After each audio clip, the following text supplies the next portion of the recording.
এই মুহূর্তে যে খবরের দিকে নজর রাখবো, বলি অভিনেতা সাইফ আলী খানের উপর হামলার ঘটনায় আটক এক সন্দেহভাজন আকাশ কৈলাস কানৌজিয়া নামের এক সন্দেহভাজনকে আটক করা হয়েছে।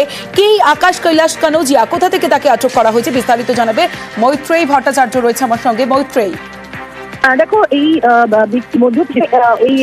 ব্যক্তি তিনি ট্রাভেল করছিলেন এবং মুম্বাই পুলিশের তরফ থেকে ট্রেন ডিটেলস এবং ছবি শেয়ার করা হয়েছিল, সরাসরি আটক করা হয়েছিল। ইতিমধ্যেই আমরা যেটা জানতে পারছি, মুম্বাই পুলিশের বিশেষ টিম তারা মধ্যপ্রদেশের উদ্দেশ্যে রওনা হয়ে গিয়েছে। এই 30 জনেরও বেশি মানুষের জমানবলে মুম্বাই পুলিশ তাকে ছেড়ে দেয়, তার কারণ তার এই ঘটনার সঙ্গে কোনো যোগাযোগ নেই বলে জানতে পারে। এবার দেখা গেল তরফ থেকে সেই ব্যক্তি আসল আততায়ী কিনা, যিনি সাইফ আলী খানের ওপর এরকম হামলা করেছিলেন।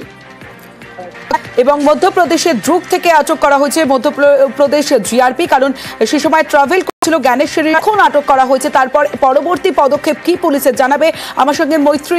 পুলিশের কাছে খবর আসে তাকে আটক করার, এবং ইতিমধ্যেই আমরা যেটা জানতে পারছি যে মুম্বাই পুলিশের তরফ থেকে এই যে ব্যক্তিকে আটক করা হয়েছে তিনি মূল অভিযুক্ত বা মূল আততায়ী তিনি কিনা সেটি চিহ্নিতকরণের জন্য ইতিমধ্যে মুম্বাই পুলিশের টিম রওনা হবে। এই ব্যক্তিকে মুম্বাই পুলিশ তাকে নিজের হেফাজতে নেবে এবং তারপর মুম্বাই আসবে। ছত্তিশগড়ের দ্রুক থেকে আটক করা হয়েছে আকাশ কৈলাস কানৌজিয়া নামের এক সন্দেহভাজনকে আটক করা হয়েছে বুধবার রাতে মুম্বাইয়ের বান্দ্রায়।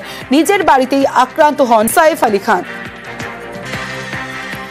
বুধবার রাতে মুম্বাইয়ের বান্দ্রায় নিজের বাড়িতে আক্রান্ত হন বলি অভিনেতা সাইফ আলী খান, এবং সেই ঘটনায় প্রথম করা হলো সন্দেহভাজনকে আটক করে পুলিশ।